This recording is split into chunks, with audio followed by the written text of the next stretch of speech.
Abducciones extraterrestres. Aquella noche del 18 de marzo de 1978, William Herman cayó en la cuenta de que había sido secuestrado por seres extraterrestres. Una vez que el ovni se fue, caminó hacia una carretera profundamente turbado. Buscó un teléfono y llamó a la policía. Los oficiales acudieron pronto. Como lo encontraron llorando por la conmoción, solo pudieron suponer que algo grave le había ocurrido y llamaron a su esposa, quien acudió de inmediato. Ninguna cosa más le preguntaron los policías al aturdido William, a pesar de que les dijo la verdad, que había sido secuestrado por un platillo volante durante 5 minutos. Ese se convirtió en el gran detalle. Si su esposa acudió con tanta prisa, fue porque estaba angustiada, pues hacían ya 2 horas y media que Herman había salido de casa diciendo, "Ahora vuelvo". Era imposible que Herman hubiera estado secuestrado por 5 minutos en la nave extraterrestre. Al parecer, Herman no era un simple humano para las inteligencias que viajaban en las naves voladoras que él había visto tantas veces, con más frecuencia que la mayoría de la gente, y ahora eso quedaba subrayado por su experiencia de aquel día de marzo. Según sus propias declaraciones, difundidas ampliamente en Estados Unidos y en revistas especializadas en el resto del mundo, en los 3 meses que siguieron a su experiencia, Herman no pudo gozar de paz mental. Repentinamente por su cabeza atravesaban imágenes relámpago, recuerdos fugaces y aterradores. Veía un techo lleno de luces e instrumentos semejantes a los de un quirófano, seres repugnantes con ojos enormes. En el momento en que era atraído por la extraña fuerza proveniente del ovni, Herman quedó inconsciente. Despertó tendido sobre una plancha de observación, una especie de mesa ubicada en el centro de una habitación espaciosa y muy iluminada, parecida a la sala de un hospital. De momento creyó que estaba efectivamente en un nosocomio, que al caer sobre los rieles había golpeado la cabeza, pero luego se vio rodeado de 3 seres que lo observaban alrededor de la mesa.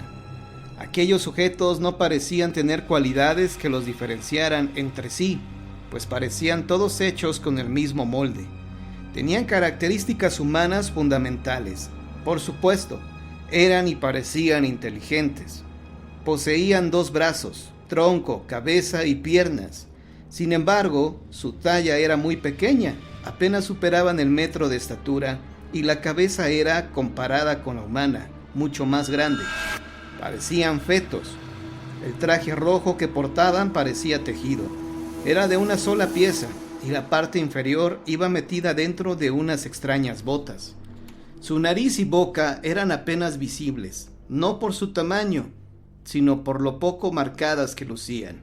Carecían de cualquier tipo de vellosidad o pelambre, de orejas,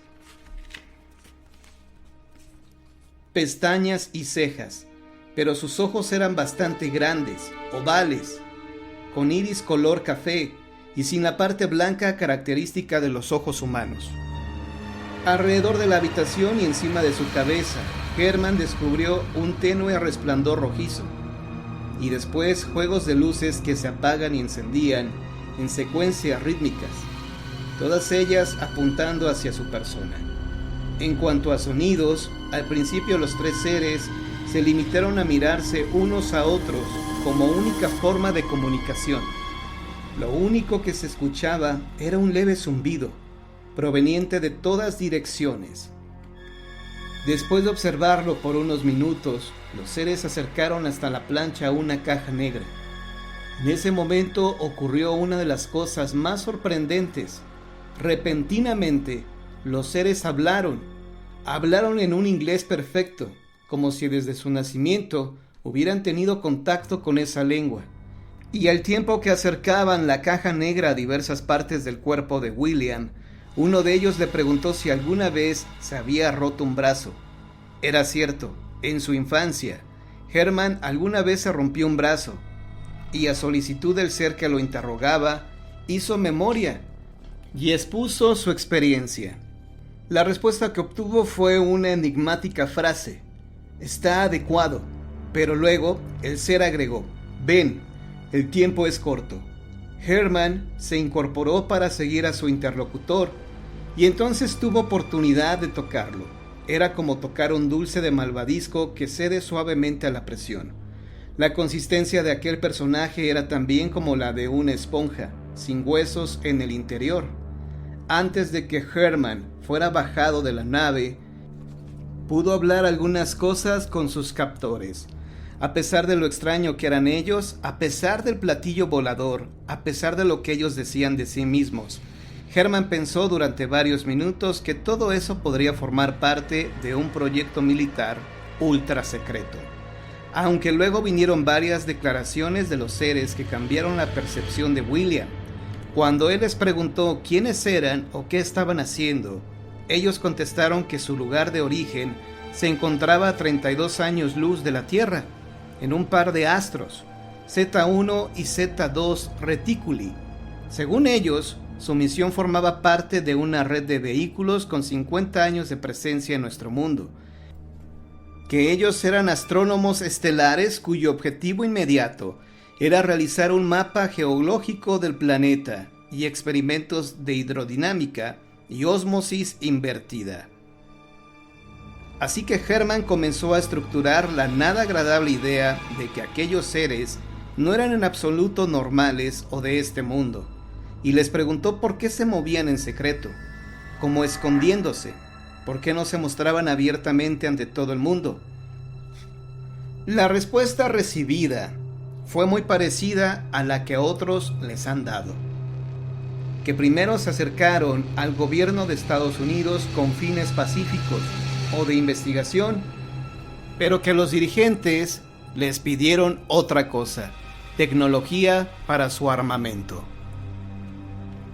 Actualmente, si bien no ha logrado liberarse de todas las dudas que su terrible experiencia le produjo, experiencia que por lo demás solo fue traumática por el enfrentamiento con lo desconocido, pues los seres no le causaron daño alguno, moral o físico, Herman afirma cuando se le entrevista, junto con muchísimos otros contactados, que en su opinión, el fondo de la actividad de los ovnis en la Tierra es de índole espiritual, como si ellos tuvieran una misión especial en nuestro planeta relacionada con el espíritu, la vida interior del ser humano y su progreso no precisamente material.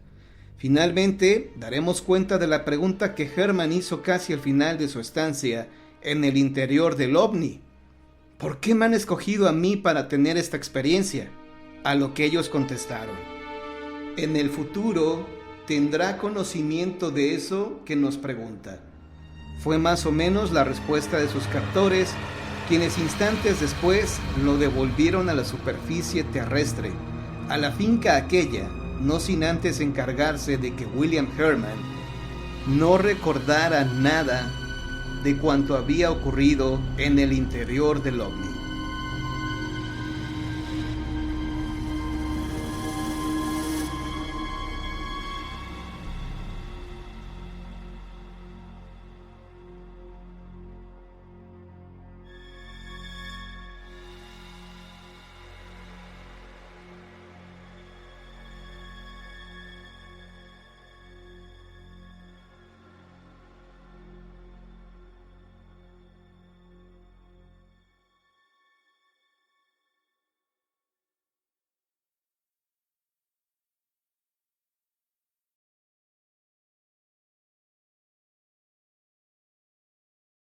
La extraña historia del hombre lobo. Hace algunos años, Oscar vivía en la colonia San Marcos, en la delegación Azcapotzalco. En ese entonces tenía 8 años de edad, y sus padres no siempre le daban permiso de salir a jugar con otros chicos, por lo que algunas veces se quedaba en su recámara y se entretenía con sus videojuegos. Habitaba en una casa antigua que había pertenecido a sus abuelos maternos, a quienes solo conocía en fotografías que estaban en el álbum familiar. Además, su mamá le platicaba lo mucho que lo quisieron. El terreno donde estaba construida la casa era muy grande. Había pertenecido a un hacendado muy rico, al que le gustaban los caballos, los gallos y los borregos. Incluso, en algún tiempo, tuvo mucho ganado. En ese entonces era famosa la leyenda que contaba que los animales se habían acabado en esa zona por los ataques del hombre lobo. Todos sabían la historia, sin embargo, nadie le daba importancia, ya que había sucedido muchísimo tiempo atrás. En una ocasión, los padres de Oscar tuvieron que salir. Eran como las 6 de la tarde y estaba muy nublado, por lo que pidieron a su hijo que se mantuviera dentro de la casa, que no saliera al jardín, pues pronto empezaría a llover y no era bueno que se mojara, pues podría enfermarse. Como Oscar era un niño muy obediente, prendió la televisión para ver un programa que le divertía mucho. Entonces empezó a llover muy fuerte. Las gotas de lluvia parecían estrellarse en su ventana. Luego, un deslumbrante resplandor en el cielo anunció la caída de un fuerte rayo que cimbró la habitación, lo cual provocó que se fuera la luz.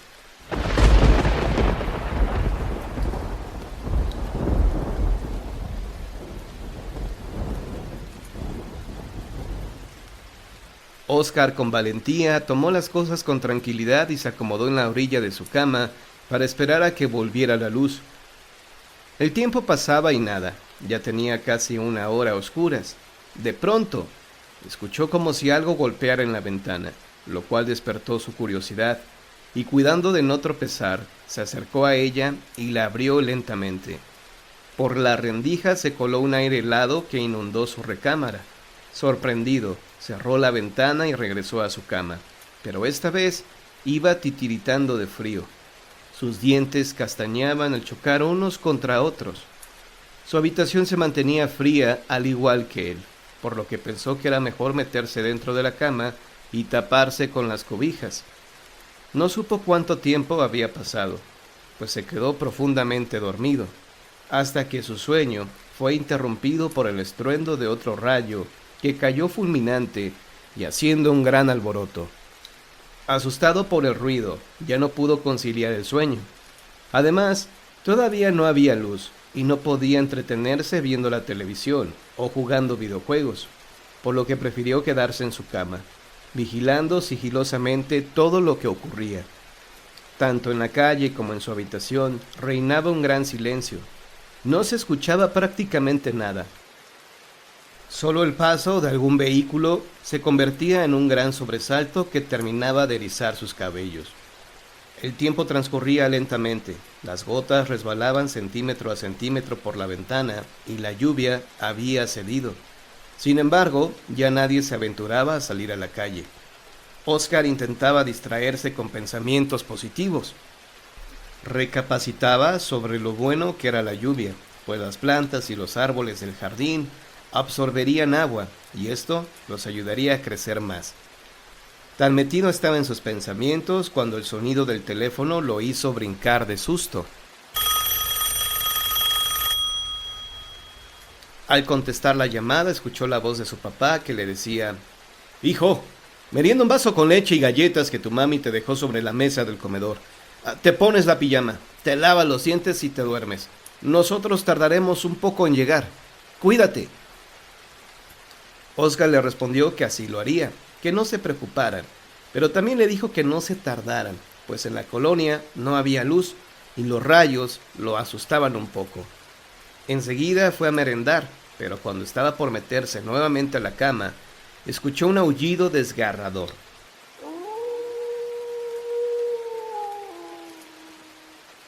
El pequeño no le dio importancia y se acostó, pero otra vez escuchó no uno, sino muchos aullidos que parecían como de un animal que estaba sufriendo demasiado.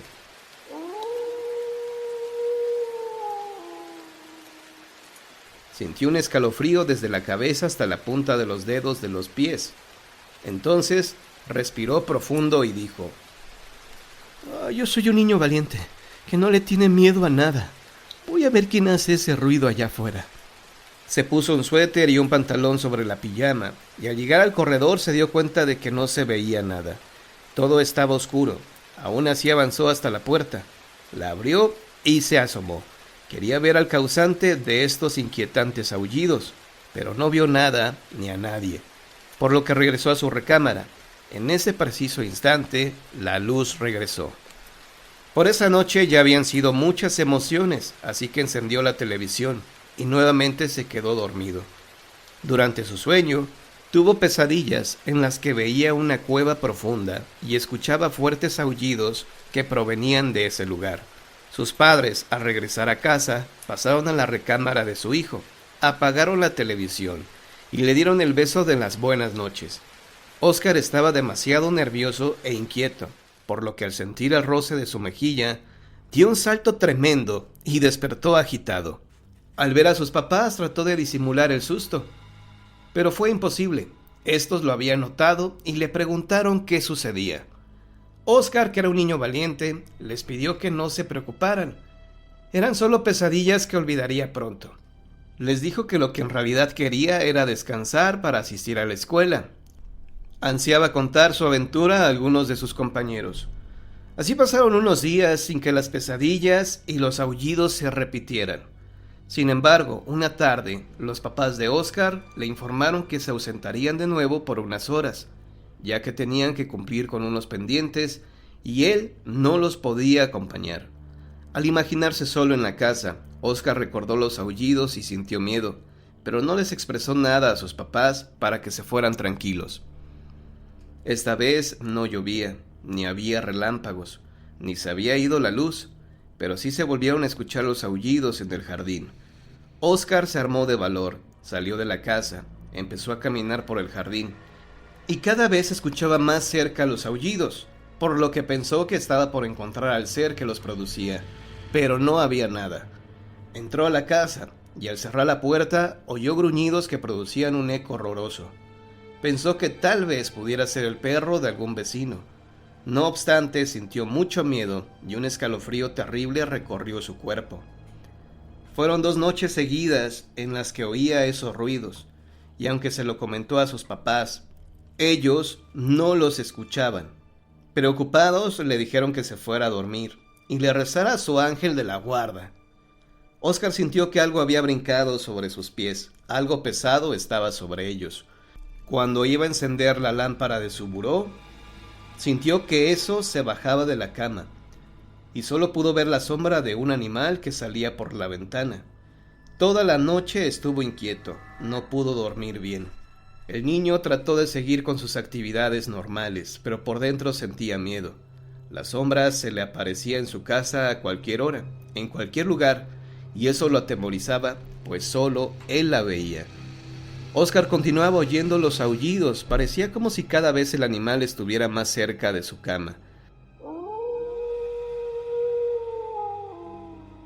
A veces sentía su aliento, como si esa criatura respirara cerca de su cara, y al querer tocarlo, solo lograba ver su sombra que se desvanecía en las paredes, en la puerta o en la ventana.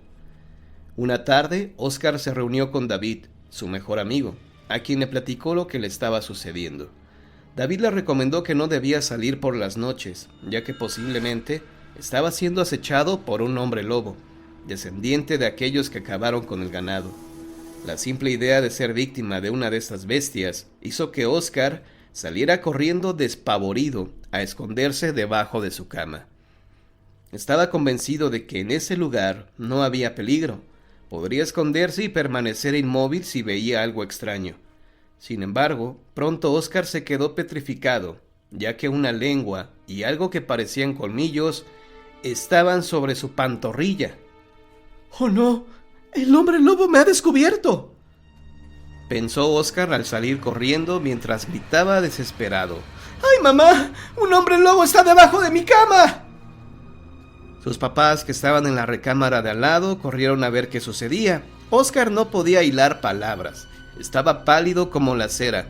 Temblaba de solo pensar que un monstruo como ese pudiera estar debajo de su cama. Cuando pudo hablar, le dijo a sus papás que huyeran, que la casa estaba llena de hombres lobo. Su papá, preocupado, tomó un palo de escoba de la cocina y se dirigió a la recámara. Oscar y su mamá se miraron atónitos. Seguramente pensaban que el hombre se había vuelto loco. ¿Qué haría con un palo de escoba contra un hombre lobo sanguinario? En ese momento, el silencio invadió la casa. Un viento frío recorría todas las habitaciones. El ambiente era denso. El horror estaba consumiéndolos a todos. El papá de Oscar avanzó temeroso por el pasillo. Sus pasos eran lentos, sin causar ruido. Al final de cuentas no quería provocar a una bestia tan terrible. Cuando llegó a la habitación de su hijo, tomó el palo de escoba y con la punta movió las cobijas para ver debajo de la cama. Ahí estaba. En el rincón más oscuro brillaban los ojos de la fiera. De pronto, el animal se abalanzó sobre el papá de Oscar. Se escuchó un grito. La fiera con sus garras le había arrebatado el palo. Enseguida se oyó un forcejeo y después, una gran carcajada. Oscar estaba muerto de miedo junto a su mamá. Ninguno de los dos daba crédito a lo que pasaba, hasta que pronto su papá salió de la habitación llevando entre sus brazos al causante de todos los sustos. Un perro callejero flaco y mugroso que parecía estar lastimado de una pata. El animal estaba sucio y necesitaba ayuda. Al ir hacia el veterinario, en el camino, todos pensaban en cómo había llegado ese animal hasta la recámara de Oscar. Pronto se dieron cuenta de que el perro pudo colarse a la casa cuando alguien abrió la reja para sacar el carro. Después, el día que se fue la luz, seguramente Oscar dejó la puerta abierta mientras asomaba al jardín, y el perro se había metido en busca de calor y alimento. Lo más probable es que al quedar atrapado dentro de la casa, el animal se asustó, porque se refugió debajo de la cama de Oscar. Quisiera decir que desde ese momento todos fueron felices. Al fin ya tenían una nueva mascota. Sin embargo, en las noches de luna llena, un aullido estremecedor sigue recorriendo la casa entera. Es el de un perro que busca desesperado el hueso que ha perdido.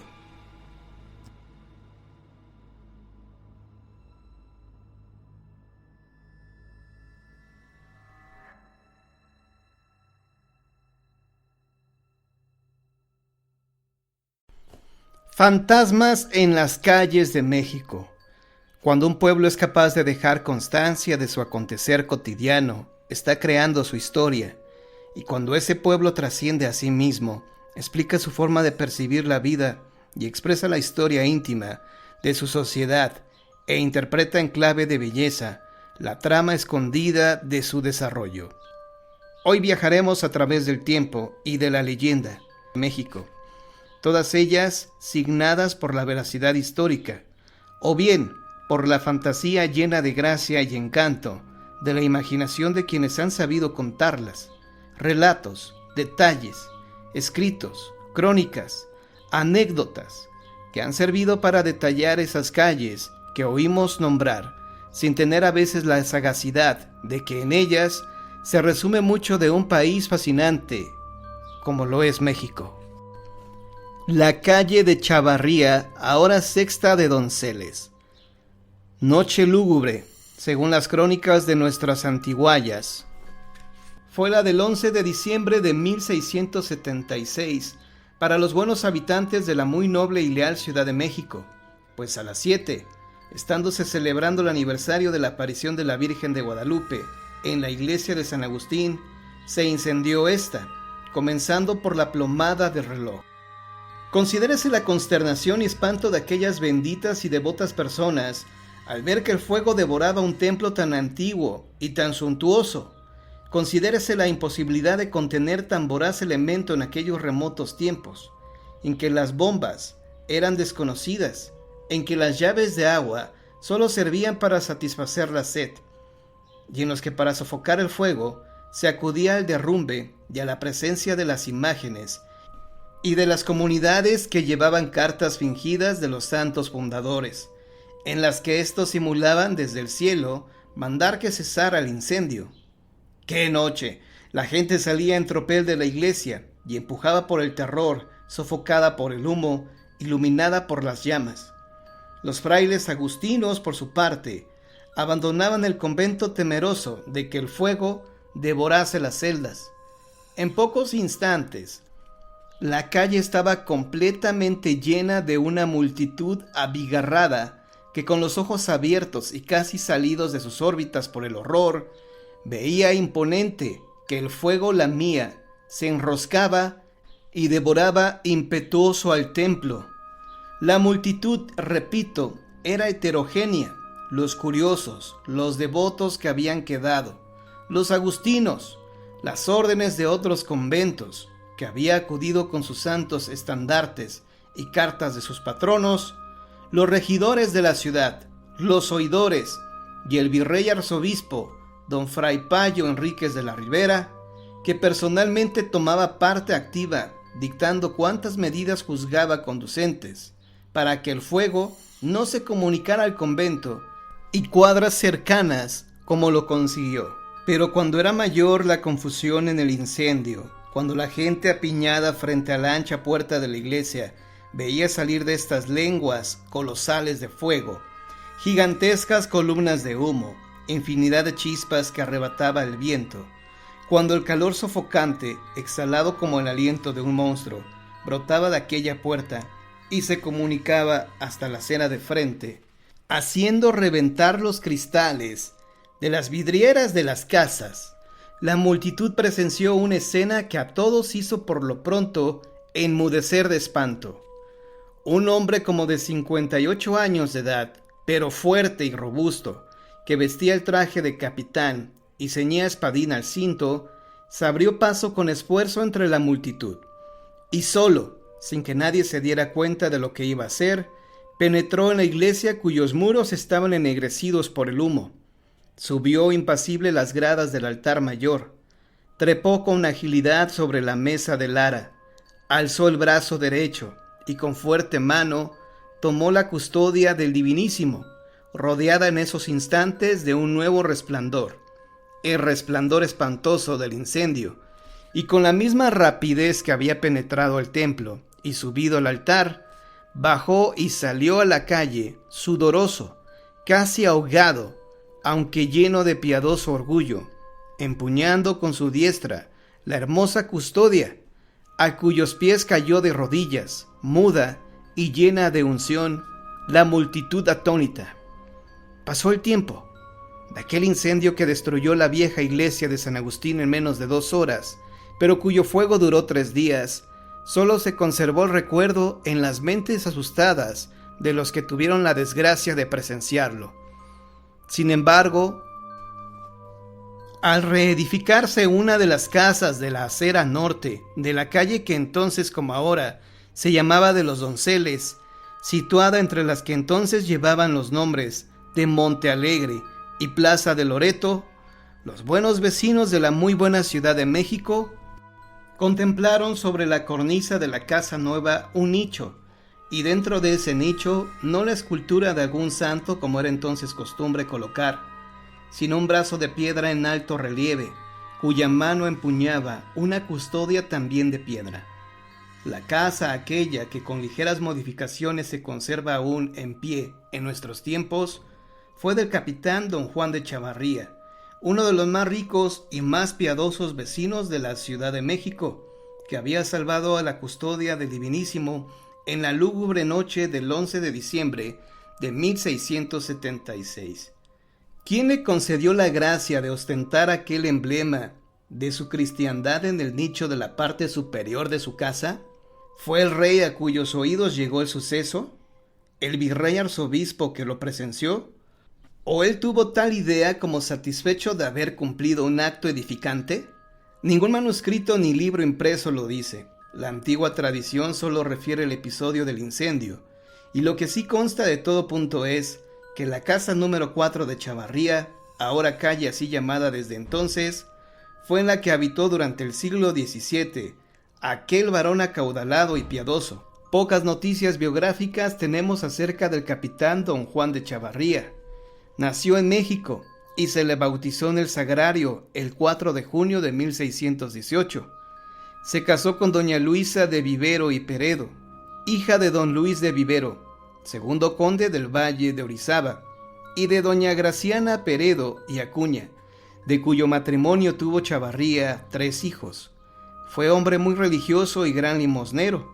A sus cuidados se reedificó la iglesia de San Lorenzo, de la cual fue patrón, y en la tarde del 26 de diciembre de 1652, en ella se le dio el hábito de Santiago, ante lucida concurrencia y con asistencia del virrey.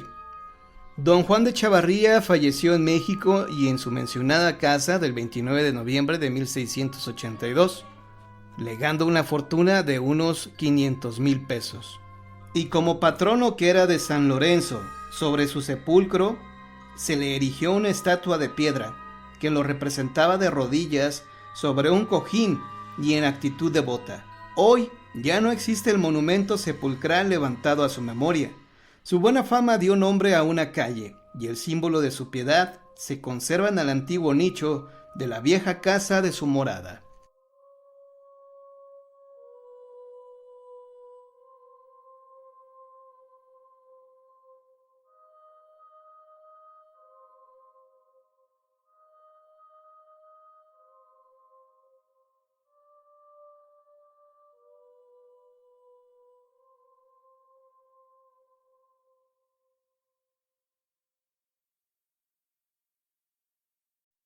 Misterio en la carretera. El domingo vamos a ir a un lugar muy bonito que les va a encantar, nos dijo mi papá un día. Está algo lejos, pero vale la pena. Es un balneario. Yo estaba muy chico entonces y no sabía muchas cosas. Entre ellas, ¿qué era un balneario? Pues aquel domingo me enteré. El balneario era un lugar con varias albercas que tenían agua calientita, muy sabrosa. Así brota de la tierra, no la calientan, dijo mi mamá. Les llaman aguas termales. Además de las albercas, había jardines, juegos, columpios, resbaladillas y cosas así. Tenía canchas para jugar diferentes deportes. En fin, un sitio divertidísimo. Mis hermanos y yo jugamos, nadamos, reímos y nos asoleamos.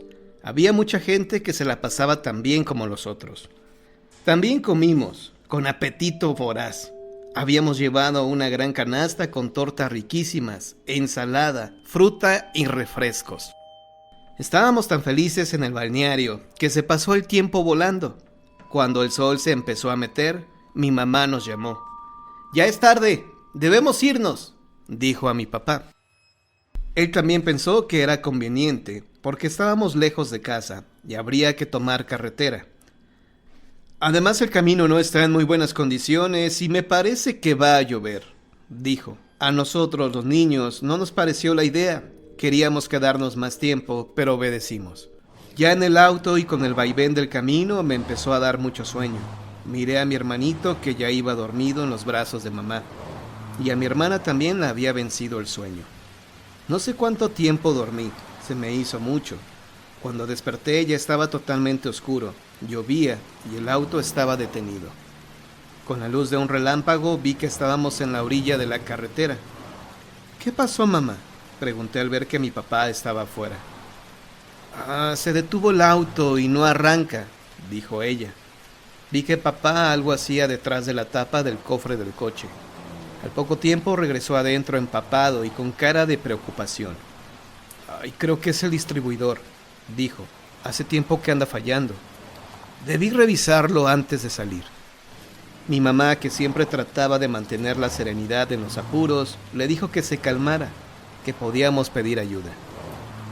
«Podemos hacer señales a algún auto que pase», dijo ella. Pero casi no pasan automóviles. Era una carretera poco transitada. Y los que pasaban no se detenían, aunque mi papá les hacía señas desesperadas. La lluvia se hizo más fuerte. Dentro del auto se escuchaba el golpeteo de las gotas sobre el techo y las ventanillas. Mi hermanito empezó a llorar porque le dolía la piel.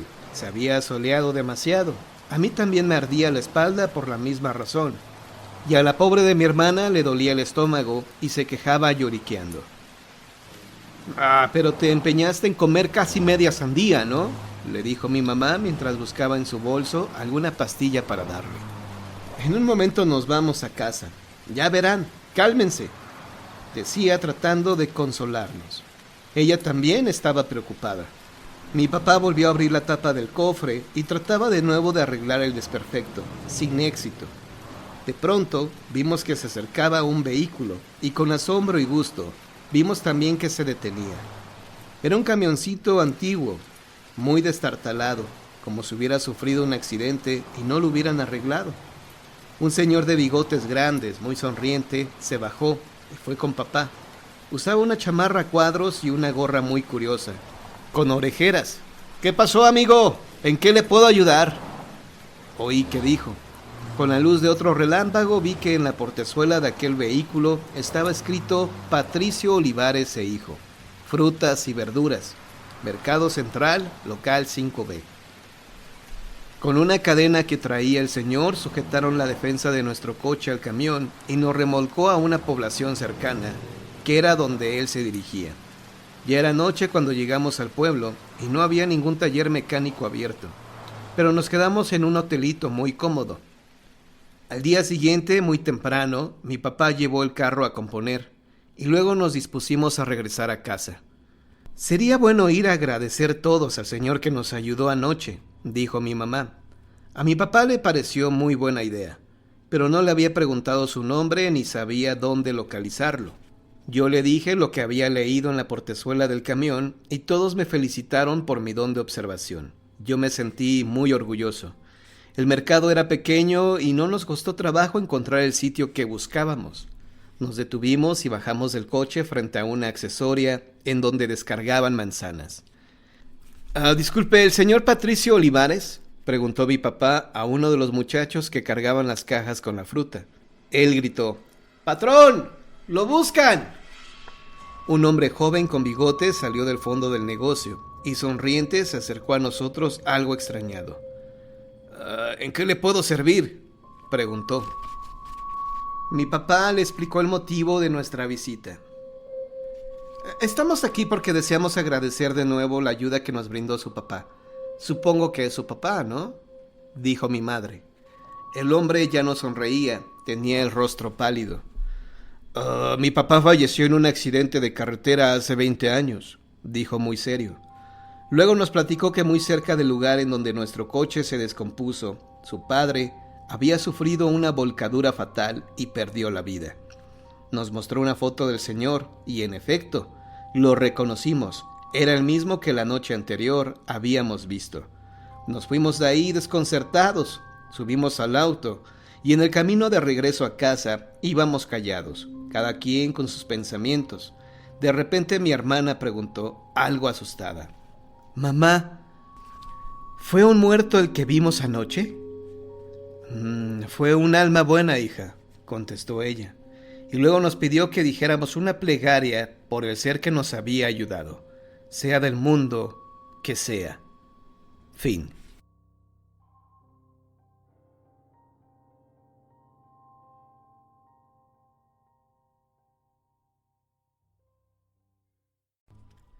Almas huérfanas. Mes de noviembre, polvoriento y melancólico, mes de ánimas en que las campanas prolongan su largo lloro entre los fríos crepúsculos, llamando a la novena y dejan una vaga sensación de muerte. En el alma deslíe su tristeza el recuerdo de los difuntos familiares, la llovizna, el quejumbroso escurrir del agua en los canalones, los clamorosos rezos al anochecer. En las capillas de ánimas, ante el negro cuadro iluminado por velas amarillas, chisporroteantes, en el que arden los precitos, con las manos ya cruzadas sobre el pecho o ya levantadas, pidiendo misericordia a una virgen trajeada de rojo, de blanco y de azul, que encima de unas nubes de nácar sonríe con apacible bondad y tiende la blancura de su mano gordezuela hacia los que están en la quemazón del purgatorio, vestidos de llamas. En la iglesia de San Pablo, ante el altar destinado a las benditas almas del purgatorio, estaba arrodillada y quieta una multitud humilde, miserable toda ella de esa polvorosa barriada. El cura don Fructuoso Robles, varón tranquilo y plácido, había acabado de rezar la novena, y ya guiaba el rosario, y a su voz trémula de viejo, le contestaban los fieles con un vasto rumor, con un claro acento gimiente y doloroso, porque cada quien ponía en el Padre Nuestro o en el Ave María su angustia particular. La desolación y tristeza de sus pobres vidas, y a ese plañidero murmullo se unía el clamor de la lluvia que caía monótona afuera en la noche. La iglesia estaba llena de sombras y entre ellas los retablos acendraban su aroma piadoso. Solo aquí y allá salían las luces vacilantes de las lamparillas veladoras o la llama larga, ondulante, de las velas de ofrenda que se consumían ante algunas santas imágenes. Todas las mujeres estaban de negro, el perenne luto de los pobres, sus rostros, untados de la luz amarilla que venía del retablo de ánimas, era lo único iluminado, pues los cuerpos, entre sus ropas oscuras, se esfumaban en la tiniebla, se unían a ella, y así era como parecía aquel un conjunto de cabezas suspendidas en el aire, absortas, aisladas y quietas, que se aglomeraban en torno del sombrío altar, con ojos de tristeza y bocas temblorosas, compungidas, que rezaban con palabras apretadas de angustia y húmedas de llanto. Llorar, rezar, entre las lágrimas y las oraciones está el consuelo de estas vidas sin ventura. El agua seguía cayendo fuera en la oscuridad de la noche, como un vasto lloro que se entremezclaba al rezo, completando su pesadumbre. De pronto se llenó el oscuro ámbito de la iglesia con un ruido hueco, vasto, que los ecos agrandaban más y que cubrió un alarmado vocerío. Se vio un bulto negro y alto que entró por la puerta. Hubo gritos de azoro, largos gritos trémulos. El miedo se metió en los corazones y desde ellos difundía su temor por todos los cuerpos. Aquella muchedumbre de seres desvalidos se puso en pie, replegándose unos contra otros, con las manos apretadas bajo las barbas o sobre el seno. Era una mula prieta la que penetró trotando en la iglesia, en la que se rezaba por los muertos. Las fuertes pezuñas cerradas alzaban sobre las baldosas aquel estruendo que se amplificaba, sonoro, bajo las bóvedas. En el aparejo traía amarrada una gran caja de madera. Las velas votivas y las lamparillas veladoras le arrojaban su luz, que pasaba sobre ella leve y fugitiva. Quería como acariciarla, pero la acémila pasaba rápida, hundiéndose de nuevo en la oscuridad de la nave, hasta que encontraba una lucecilla que resbalaba su escaso fulgor por su cuerpo negro. Al fin subió las gradas del presbítero, y frente al altar mayor se echó, se dejó caer rendida, de golpe, sonando todos los hierros de sus atalajes. Con velas en las manos se le acercaron tímidas todas las personas, creyendo que era una mala bestia del demonio. Pero la mula las veía con la tersa dulzura de sus ojos. Don Fructuoso, el cura, mandó que la descargaran. La caja pesaba bastante, olía muy bien, delicadamente. Era un perfume de suavidad grata el que brotaba de su madera blanca y nueva. Debía estar esa caja llena de cosas preciosas que trasminaban su olor. No tenía rótulo encima que dijese a quién estaba destinada. La curiosidad daba diferentes razones para que se abriese la caja, y como todos tenían la misma idea, la abrieron pronto, y al quedar descubierta, los llenó la sorpresa. Se les olvidaron los movimientos y quedaron como estatuas. Un crucifijo de grandor natural estaba dentro, agonizante, tendido sobre una negra cruz taraseada, con finura de carey. Era una imagen serena, nada de exaltadas ni de tormentosas contorsiones en su agonía. Mansa era su muerte, y con apacible resignación inclinada, sobre un hombro la cabeza ensangrentada y bella. No era el suyo un dolor moral concreto ni tampoco físico acusado por los retorcimientos de los miembros, sino que tenía solamente una apacible sugestión de dolor, de angustia, de tristeza que sobrecogía. Estaba pasionalmente sentida esa imagen y llena de delicadezas en su expresión. De su boca entreabierta no se veía que saliesen ayes angustiosos o tremendos imperativos, sino que le brotaba como una leve y delicada frase de bondad. Tenía el comienzo de una sonrisa.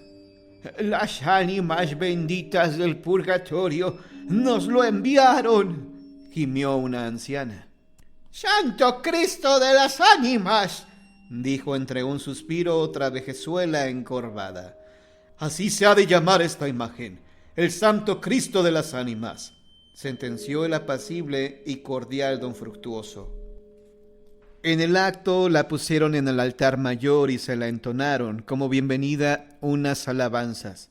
Las bocas que antes gemían la doliente monotonía de las oraciones que encontraban un rincón en cada espíritu en el que se recogía su tristeza, pensando en sus desventuras y en sus muertos, se pusieron a cantar con exaltación de gozo.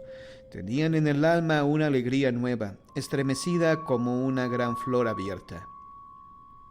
Llevaron la mula a la caballeriza de la casa cural. Ahí iba a vivir holgona y con buena comida como un señor canónigo, dormitando siempre en la amplitud de la fresca cuadra, y desde el día siguiente todos los del barrio le llevaban cestos y barcinas de paja dorada, crujiente para que la comiera o descansara sobre ella como en lecho blando. Le llevaban haces de trigo o de cebada, o jugosas cañas de maíz que aún engreían sus jilotes rubios. Aquella santa imagen fue el consuelo de los desvalidos del barrio del Cacahuatal de San Pablo. A diario le ponían en el altar sus ofrendas de flores, de copal, de cera, además de los rezos que le alzaban desde el fondo del alma. Oraciones ingenuas, suaves de ternura, quitando el dinero a sus necesidades más premiosas. Juntaron lo suficiente para poner a la cruz cantoneras de plata cincelada, y para la cabeza del Cristo, las tres potencias que fueron como unas esbeltas llamas, y cuando se le perforó la testa para ponérselas, salió una fragancia tan exquisita como si se acabara de verter toda una redoma de esencia fina.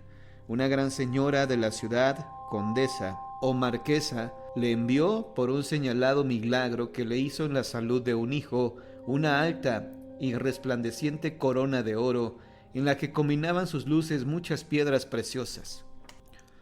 Al otro día amaneció a los pies del Cristo la bella corona de oro, se la colocaron de nuevo y volvió a aparecer junto a la peana policromada en que sostenía la cruz. Y así por muchas veces seguidas sucedió esto. Consultando el caso a unos teólogos, dictaminaron que eran señales inequívocas de que el Cristo de las ánimas rechazaba la riqueza suntuosa de aquella corona, y que tan solo quería en su cabeza la humildad de sus potencias de plata. En el clavo de los pies le colgaron la corona espléndida, y las piedras encendían sus luces pequeñas en un afán constante de iluminar las ensangrentadas plantas. Afirmaron los doctos que el Santo Cristo de las Ánimas estaba hecho en la provincia de Guatemala, pero se preguntaban, ¿qué incógnito imaginero labraría en la insigne ciudad esa imagen tan devota, suave cardanura, lustrosa de vida? ¿Vendría del distante Santiago de Guatemala en alguna conducta entre variadas mercaderías? ¿O solamente en ese atajo conducirían las mulas imágenes encargadas por iglesias y conventos de Nueva España? Imágenes con esmaltes coloridos, estofados preciosos, que a la vez que eran para darles vistosa elegancia con su flora quimérica, servían para hacerlas incorruptibles y aún incombustibles. Las manos de qué piadoso imaginero animaron, hicieron hermosura este trozo de cedro fragante. ¿Saldría el Santo Cristo de las Ánimas de la Gubía, del Escolpo y del Punzón, del mentado maestro Quirío Cataño, o del escoplo mágico de Alonso de Paz, o acaso del de Zúñiga, el santero famoso? O tal vez era la obra del antigüeño Julián Perales, o bien de Cirilo Vega, o de Vicente España, discípulo del egregio José Bolaños, o sin duda ¿por qué no? Fue el que le dio una alma, ¿acaso la suya?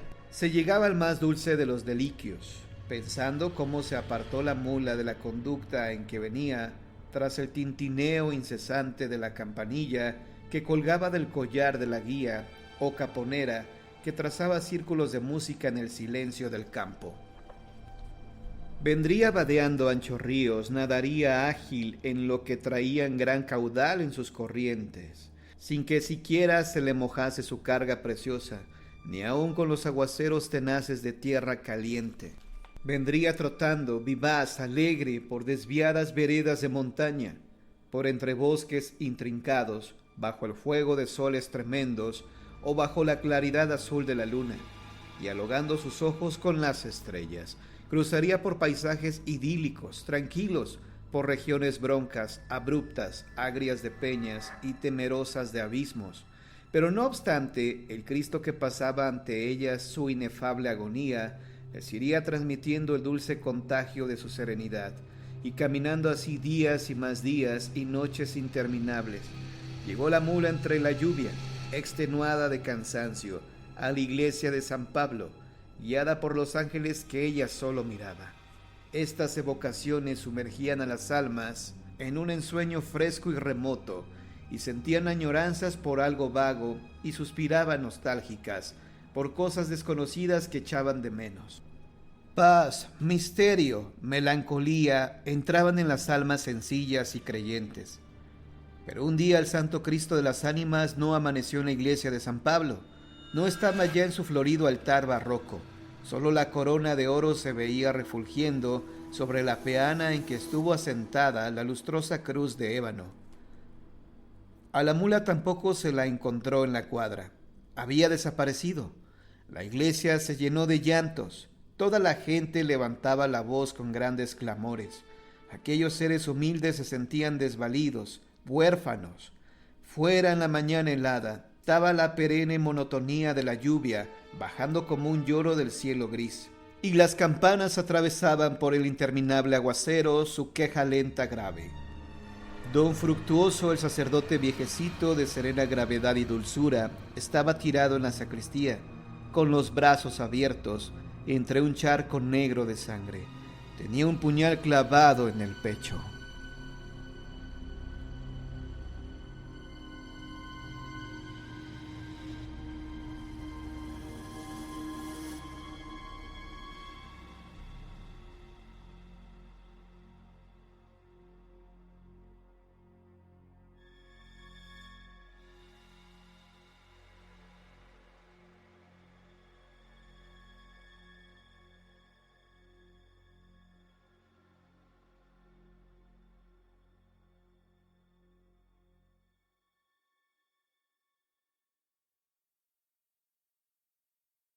Cita misteriosa. Don José Campero, maestre de campo y caballero de la Orden de Santiago, era gobernador y capitán general del Yucatán.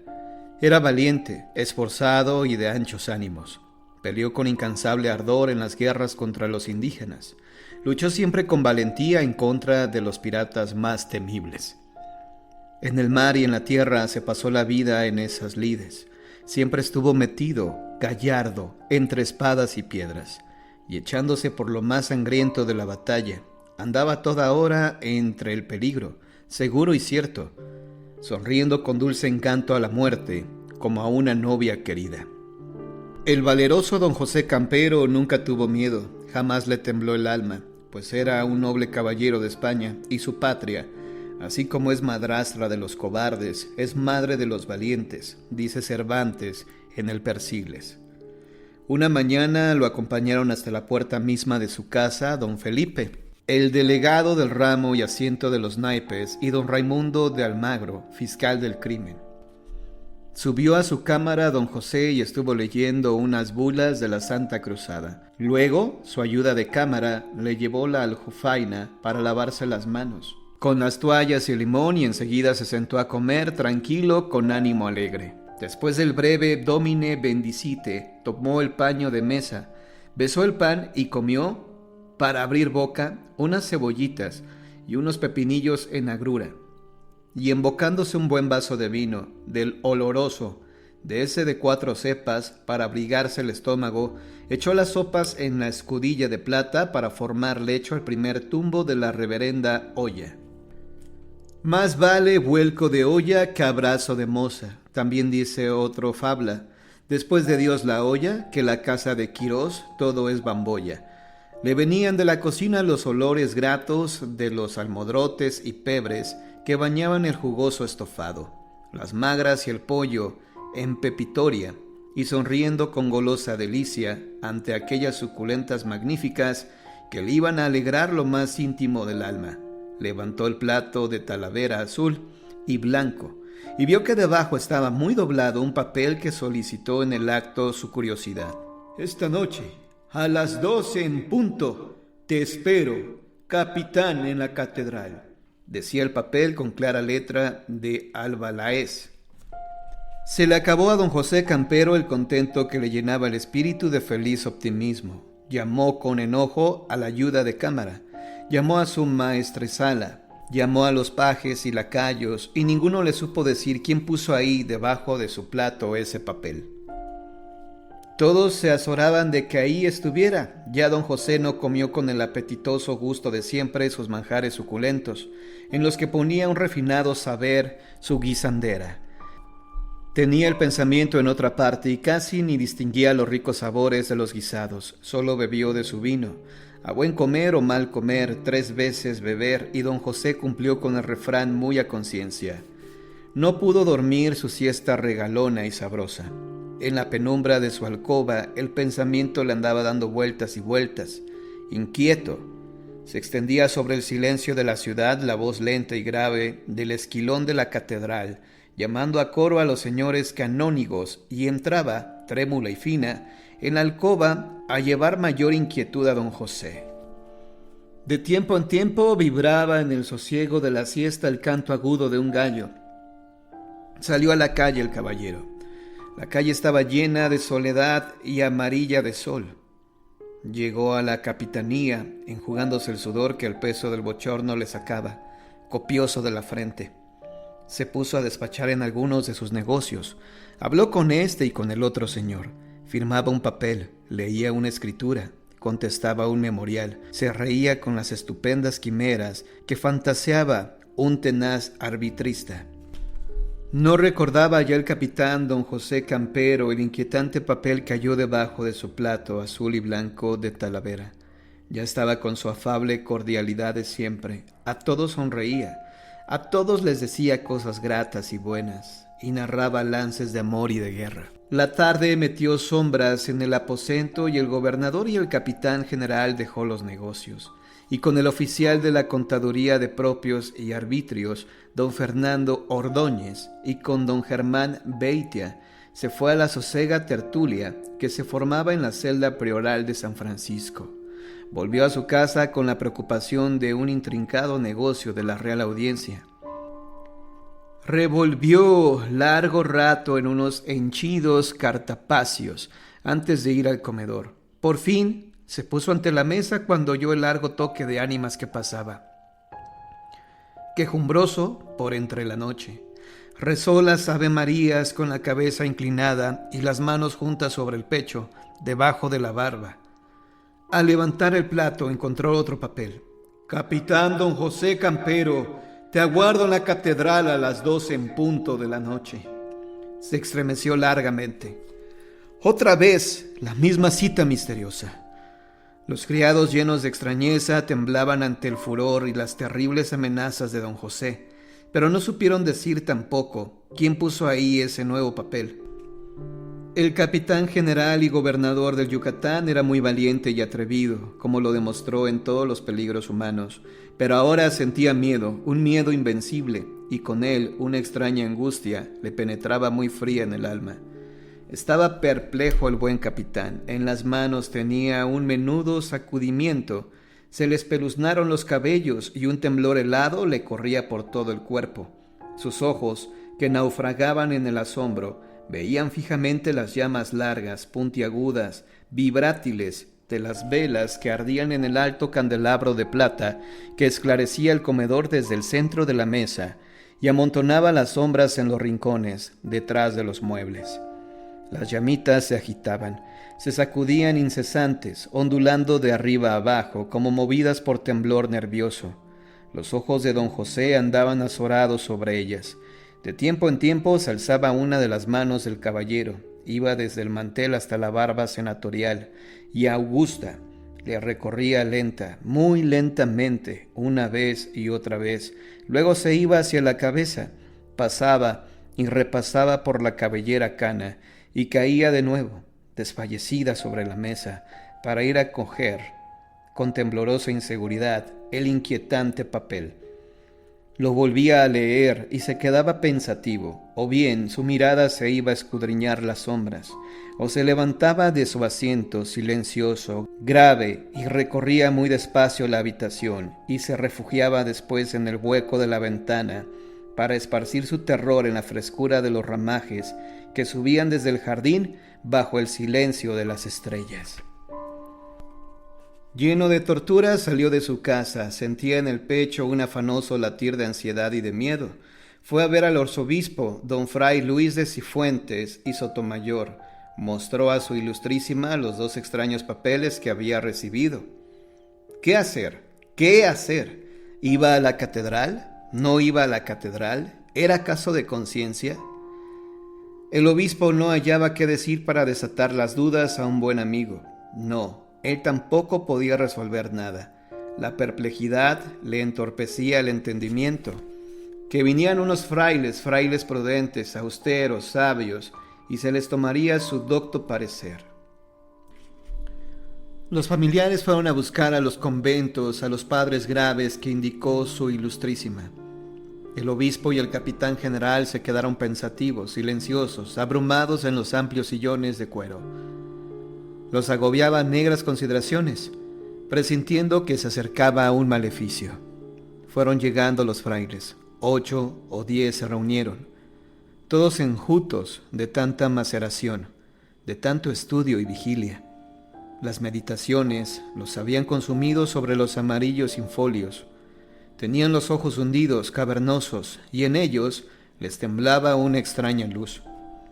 Se les expuso el caso y empezaron a discutirlo con ciencia. Hacían sutiles consideraciones metafísicas, citaban cánones, súmulas, numerosos textos de los santos padres. Hablaban de los destinos del hombre y de la esencia de Dios, y llegaron sus razonamientos, entre finuras de análisis, a los límites más extremos, a donde solo llegan las cabezas más robustas. Después de largo rato de intrincadas discusiones teológicas, fueron todos de un parecer, que el capitán general y gobernador debería acudir a esa cita misteriosa que le daban a la medianoche en la catedral, pero que fuera con santas reliquias y libre de pecado mortal, por lo que acordaron que se confesara. Ellos se quedarían en sus iglesias haciendo rogativas con sus conventuales, y que Jesucristo y su madre la Virgen María lo acompañaran, amparándolo. El obispo dijo que iba a mandar cerrar todas las puertas de la catedral, a fin de que si las encontraba así, cuando llegara al atrio, se volviera tranquilo a su palacio. Llamó a un familiar y le dio la orden. El capitán general no dijo una sola palabra. Se alzó muy sombrío de su asiento y se fue a arrodillar ante el obispo y se confesó. Su ilustrísima le bendijo al acabar de decir sus pecados y le echó al cuello unos escapularios y en la faltriquera le puso unas reliquias. El capitán general salió lentamente para aquella cita con un gesto sumido en que todo lo entregaba al cielo. Estaba pálido don José, le temblaba la barba. Con paso firme llegó hasta la catedral. La recia, claveteada puerta estaba cerrada, pero apenas se acercó a ella, se fue abriendo un postigo, muy pausadamente, silencioso, sin quejido de los gozones, sin un leve rumor. Vio salir de la oscuridad una mano larga que lo invitaba a pasar adelante. Entró. La tiniebla llenaba la vasta hondura de la iglesia. El caballero era como sombra en la sombra, en el acto. La luz de un cirio saltó inquieta en el altar mayor, taladrando la foscura. Se agitaba, se sacudía la llama entre la espesa oscuridad como con terror. Parecía querer desprenderse y volar para salir de aquellas tinieblas pavorosas. Apenas don José Campero traspasó el umbral, empezó el pesado postigo a cerrarse solo. Lentamente, como si alguien lo empujara con suavidad. Pasó 1 hora, pasaron 2, acaso pasaron 3 largas horas, y el gobernador capitán general no salía de la catedral. Por fin se volvió a abrir con lentitud el pesado postigo.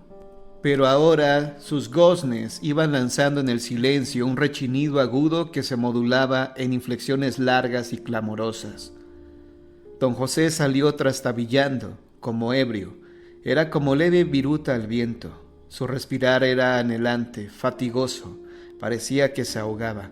Al pasar frente a un nicho, la devota lamparilla, que ante él titilitaba mortecina, resbaló su luz por la cara del capitán general, quien alzó los ojos llenos de angustia y de lágrimas, buscando con súplica ansiosa el rostro de la Virgen, que tenía fija una sonrisa cándida, llena de suave ternura, pero solo vio el brazo de la Virgen que sobresalía de la sombra, bendiciendo con frágil ademán, y aunque se sintió como confortado, siguió su camino con pasos tropezones, arrastrados, envejecidos. Llegó, lleno de angustia, a su enrejado caserón de altas paredes grises. Con desfallecimiento alzó el repostero que cubría una puerta, y fue a caer en un sillón de cuero labrado, y echándose de bruces sobre la mesa, lanzó un sollozo desgarrador y pasó su vida a manos de la muerte.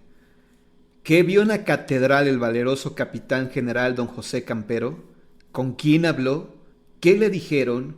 Misterio, misterio impenetrable. Solamente se supo con certeza que le sobrevino un sudor tan copioso que pasó hasta el cojín de terciopelo de la silla en que estuvo sentado. También se supo bien que salió con un pliego en la mano, por el que se cobró en México la suma de 300,000 pesos.